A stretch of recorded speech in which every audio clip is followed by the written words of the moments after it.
नमस्कार दोस्तों, आपकी दोस्त कूल कैट एक बार फिर हाजिर है। आज मैं आपके लिए लाई हूँ शब्दों के जादूगर मुंशी प्रेमचंद के बारे में विचार। दोस्तों, मुंशी प्रेमचंद को कौन नहीं जानता। वे अपने समय के ऐसे साहित्यकार थे जिन्हें आज भी याद किया जाता है।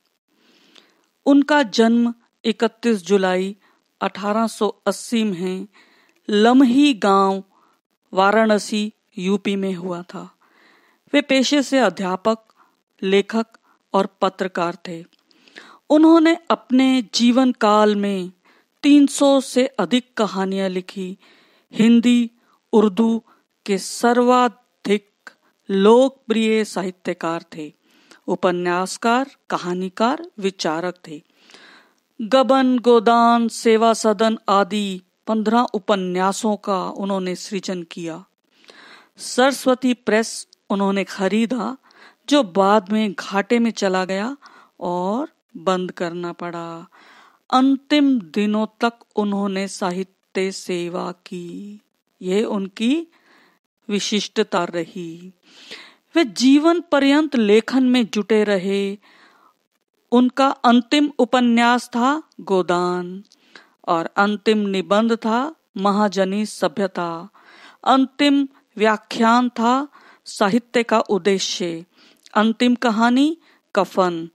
अंतिम अपूर्ण उपन्यास था मंगल सूत्र। उन्होंने 1906 से 1936 के बीच में लिखा, यानी 30 वर्ष की साधना थी उनकी। उन्होंने दहेज, अनबेल विवाह, पराधीनता, लगान, छुआछात, जाति भेद, विधवा विवाह, स्त्री पुरुष असमानता, आधुनिकता, लगभग सभी कुछ अपनी कहानियों, अपनी रचनाओं में समेटा उकेरा। वे शब्दों के जादूगर थे, जादूगर। उन्होंने हिंदी समाचार पत्र जागरण का भी संपादन किया था और साहित्यिक पत्रिका हंस का भी संपादन और प्रकाशन किया था। 56 वर्ष तक वे जीवित रहे। एक बात और, वे मुंबई भी गए और 3 वर्ष वहां रहकर फिल्मों की पटकथा भी लिखी। उनका साहित्य आदर्शोन्मुखी था, यथार्थवादी था। उन्होंने अखिल भारतीय प्रगतिशील लेखक संघ की भी स्थापना की थी।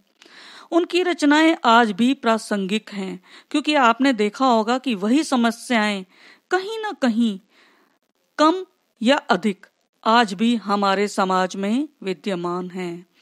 उनकी मैं कुछ कोटेशंस आपको बताती हूं।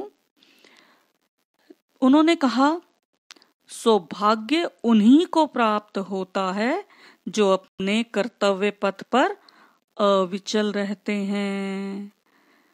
जो आदमी सच्चा कलाकार है वह स्वार्थमय जीवन का प्रेमी नहीं हो सकता।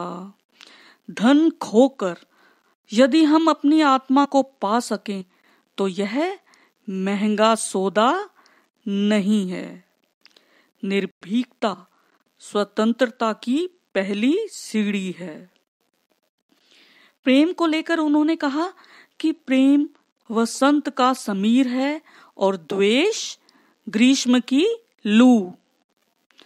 प्रेम एक बीज है जो एक बार जमकर फिर बड़ी मुश्किल से उखड़ता है। मातृत्व को लेकर उन्होंने कहा कि मातृत्व दीर्घ तपस्या है। उन्होंने एक बड़ी खूबसूरत बात कही कि कभी कभी हमें उन लोगों से शिक्षा प्राप्त होती है जिन्हें हम अभिमानवश अज्ञानी समझते हैं। और साहित्य को लेकर उन्होंने कहा, साहित्य हमारे जीवन को स्वाभाविक और स्वाधीन बनाता है। मनुष्य ने जगत में जो कुछ सत्य और सुंदर पाया है और पा रहा है उसी को साहित्य कहते हैं। तो मेरे साहित्यकार बंधुओं को एक बार फिर मुंशी प्रेमचंद की जयंती के अवसर पर बहुत बहुत बधाई और इसी तरह सभी बंधु साहित्य रचना करते रहें साहित्य की सेवा करते रहें अनवरत अनवरत अनवरत। धन्यवाद।